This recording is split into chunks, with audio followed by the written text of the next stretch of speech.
कलंक नहीं इश्क है काजल किया कलंक नहीं। ये खबर भी फैल जाती है कि जंकू की दादी की डेथ हो चुकी है। कई के मॉम डैड जंकू के घर आए हुए थे उसे सहारा देने के लिए। हाँ शुका बेटा, ये तुम ही हो? क्या मैं कोई सपना तो नहीं देख रही? तुम यहाँ और घर वापस आ गए? सच में तुम ही हो ना? हाँ मॉम, मैं ही हूँ। आप कोई सपना नहीं देख रही है, मैं सच में यहाँ पर आई हूँ। मैं वापस आ गया हूँ और अब से मैं यहीं पर रहूंगा आप लोगों के साथ। सच में फाइनली तुम्हारा माइंड चेंज हो गया और हमारे साथ रुकने के लिए मान ही गए। मैं तुम्हारे डैड को बताऊंगी, वो बहुत खुश हो जाएंगे। पर बेटा अगर तुम वापस आ ही रहे थे तो एक बार कॉल करके बता तो देते, मैं तुम्हारा वेट करती। वो एक्चुअली आपको सरप्राइज देना था ना, तो बस इसलिए नहीं बताया। ओह ऐसी बात है, चलो कोई बात नहीं, अब आ गए तो आ गए। मैं बहुत खुश हूँ, अब अंदर आओ। मॉम एक्चुअली मैं अकेला नहीं आया हूँ, मेरे साथ और भी कोई आया है। क्या और भी कोई आया है? और वो भी तुम्हारे साथ? कौन है वो? अंदर बुलाओ उसे। ओके मॉम, जिमिन अंदर आ जाओ।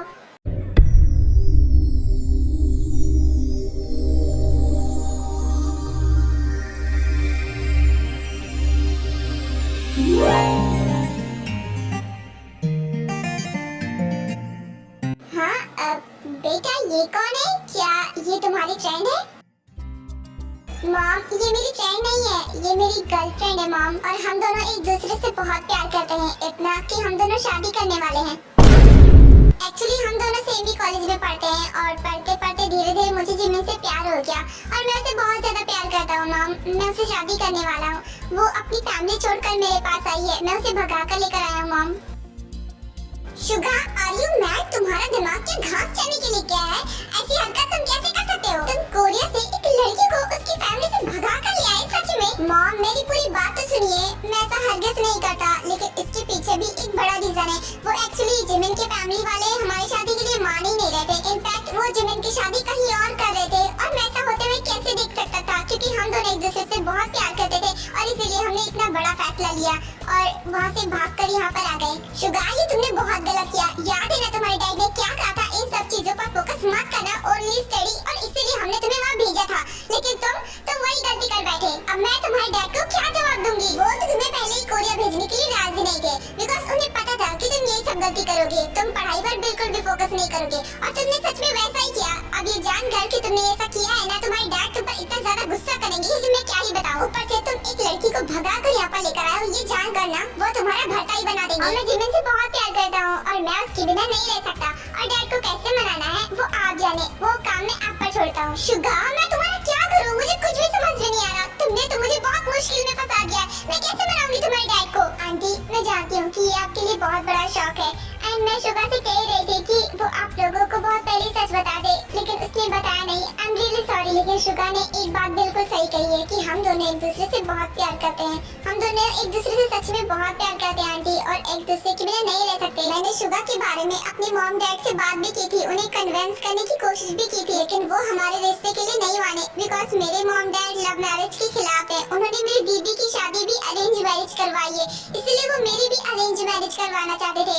लेकिन मैं शुगा से प्यार करती थी, इसलिए मैंने उन्हें छोड़ दिया और यहाँ पर आ गई। मैं जानती हूँ मैं बहुत बुरी बेटी हूँ, मुझे ऐसा नहीं करना चाहिए था, लेकिन मैं मजबूर थी आंटी। मैं शुगा से बहुत ज्यादा प्यार करती हूँ और मैं उसके बिना नहीं रह सकती थी और इसलिए मुझे मजबूरन ये कदम उठाना पड़ा। मैं समझ सकती हूँ बेटा कि तुम शुगा से प्यार करती हो और तुम्हारी मजबूरी थी, क्योंकि मैंने भी ऐसा ही किया था, इसलिए मैं तुम्हारी फीलिंग्स अच्छे से समझ सकती हूँ और इसलिए मैं तुम दोनों को एक्सेप्ट करती हूँ। लेकिन बात मेरी नहीं है ना, बात शुगा के डैड की है। वो जल्दी इस रिश्ते के लिए नहीं मानेंगे। ऐसा उनके बारे में बिल्कुल भी मत सोचना कि वो लव मैरिज के खिलाफ है, ऐसी बिल्कुल भी बात नहीं है।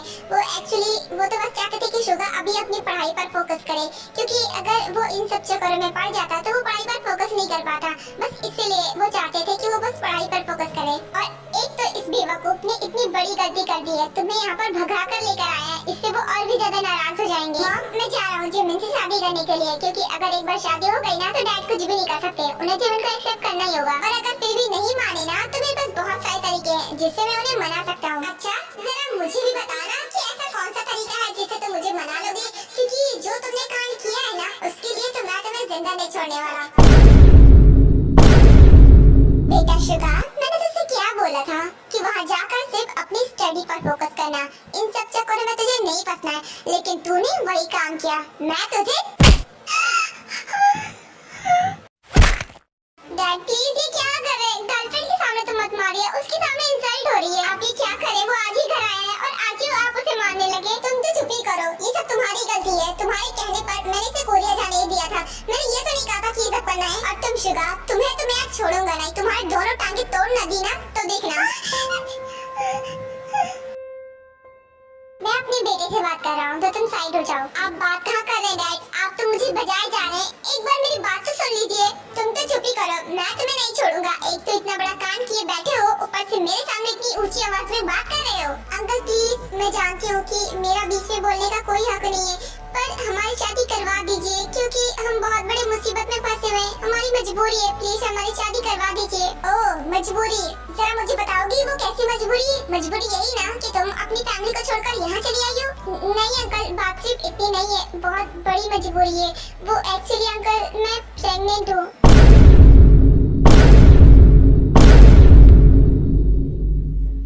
क्या? इतनी बड़ी बात? शुगा, क्या ये सच है? हाँ डैड, ये सच है। जिमिन प्रेग्नेंट थी और इसलिए मुझे मजबूरन जिमिन को यहाँ पर लेकर आना पड़ा, क्योंकि उसके मॉम डैड को पता चलता तो वो और भी ज्यादा नाराज हो जाते, बस इसीलिए। ओह गॉड, तुम दोनों क्या पागल हो? इतनी बड़ी गलती कैसे कर सकते हो शादी से पहले? ओह गॉड, अब मैं क्या करूँ? अब आई एम सॉरी डैड। और डैड, आपने भी तो यही किया था ना? मैं तो शादी से पहले ही पैदा हो गया था। आई एम सॉरी डैड, वो एक्चुअली हमें अपने इमोशंस पर कंट्रोल नहीं रहे और बस उसी में हमने इतनी बड़ी गलती कर दी। क्या करूं मैं तुम्हारा? अब कुछ हो भी नहीं सकता, जो हो गया सो हो गया। अब इसका एक ही रास्ता है, यही है कि तुम दोनों को शादी करनी पड़ेगी, क्योंकि इस लड़की के पेट में हमारे घर का चिराग है, तो हमें इसे एक्सेप्ट करनी होगा, इसलिए तुम दोनों की शादी होगी। क्या क्या सच में dad? Thank you so much dad.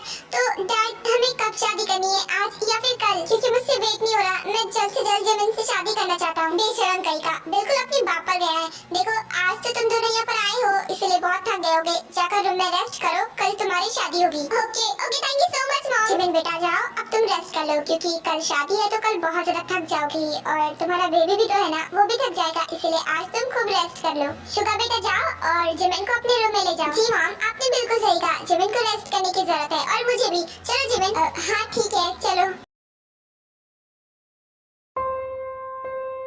बेटा, अब हमें घर जाना होगा, क्योंकि बहुत देर हो गई है, तो इसलिए हमें घर जाना होगा। ते बेटा, अब तुम जंको को संभालो, क्योंकि वो काफी रो चुका है, प्लीज अब उसे चुप कराओ। ज्यादा रोना सेहत के लिए ठीक नहीं होता, तो वो बीमार पड़ जाएगा, इसलिए उसे संभालो बेटा। जी मॉम, मैं समझ गई, मैं ध्यान रखूंगी। ठीक है बेटा, तो अब हम चलते हैं। उसके बाद नामजिन बाय बोलकर वहाँ से चले जाते हैं।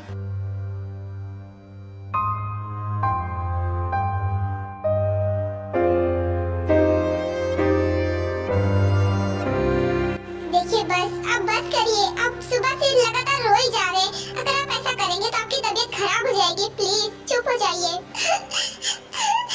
ग्रैंडमा, मुझे छोड़कर कैसे जा सकती है? उन्होंने कहा था कि वो मुझे छोड़कर कभी नहीं जाएंगे, तो उन्होंने अपना प्रॉमिस कैसे तोड़ दिया? मेरी पूरी फैमिली मेरी ग्रैंडमा थी, मैं उनसे बहुत ज्यादा प्यार करता था, और अब वही नहीं है मेरे पास। मैं क्या करूं? मुझे कुछ भी समझ में नहीं आ रहा। जानती हूँ, मैं बहुत अच्छी तरीके से जानती हूँ कि आप ग्रैंडमा से कितना ज्यादा प्यार करते थे, और वही आपके लिए सब कुछ थी, पर अब कुछ नहीं हो सकता। जो इंसान एक बार चला जाता है ना, वो लौटकर कभी नहीं आता, भले ही आप उसके लिए कितने भी आंसू बहा ले, वो वापस नहीं आ सकता है। और यही इस दुनिया की सबसे बड़ी सच्चाई है। मेरी भी ग्रैंडमा थी, मैं उनसे बहुत ज्यादा प्यार करती थी, उन्होंने भी मुझसे प्रॉमिस किया था कि वो मुझे छोड़कर कभी नहीं जाएंगी, लेकिन आज वो मेरे साथ नहीं है। पर कम से कम तुम्हारी फैमिली तो तुम्हारे साथ थी ना, तुम्हारी मॉम डैड, तुम्हारी बहन, वो सब तो तुम्हारे साथ थे ना, लेकिन मेरे पास तो कोई भी नहीं है। किसने कहा आपसे कि आपके पास कोई नहीं है? आपके पास मैं हूँ, मैं हमेशा आपके साथ रहूंगी।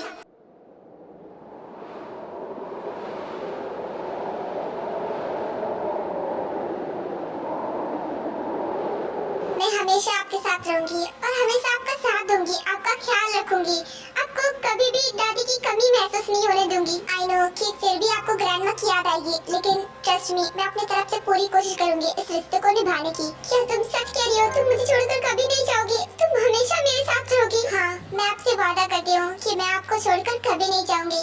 अंधेरों से था मेरा रिश्ता बड़ा, तूने ही उजालों से आके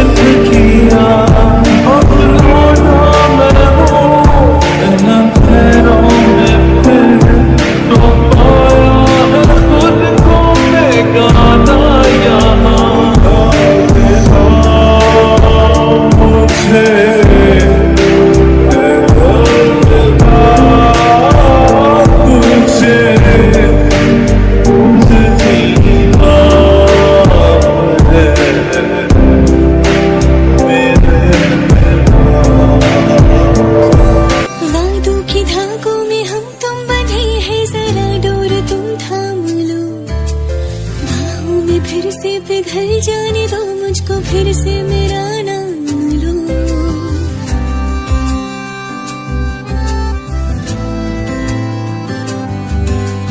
मैं वो शमा हूँ जो रोशन तुम्हें करके खुद को पिघल जाऊंगी। सुबह का सूरज तुम्हारे लिए है, मैं हूँ रात ढल जाऊंगी। ऐसा मिलन फिर हो ना हो, सब कुछ मेरा तुम ही तो हो।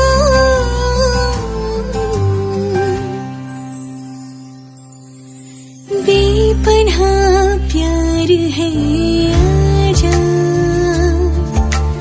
तेरा इंतजार है, आजा हो। बेपनाह प्यार है, आजा तेरा इंतजार है, आजा। सुना सुना लम्हा लम्हा